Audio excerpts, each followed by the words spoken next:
کہ جن کا نہ دل صرف اللہ کا ذکر کرتا ہے بلکہ جس نے لوگوں کے دلوں کو اللہ کا کبھی تصویر چاند کے اوپر نظر آتی ہے، کبھی پتھروں کے اندر اس کی تصویر نظر آتی ہے۔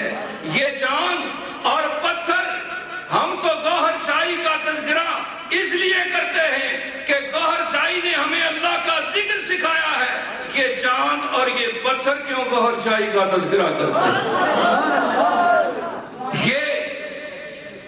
یہ رب کی شان ہے کہ وہ اپنے خاص بندوں کی خاص نشانیاں ظاہر فرماتا ہے، اور ایسی نشانیاں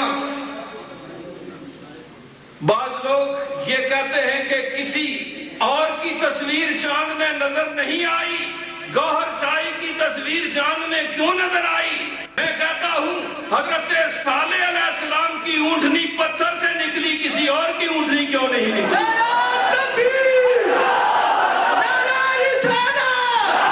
کہ غلامی نصیب فرمائے۔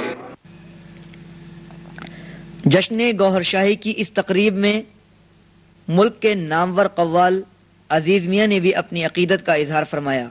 آئیے ملاحظہ فرمائیے محفل سما کا ایک منظر۔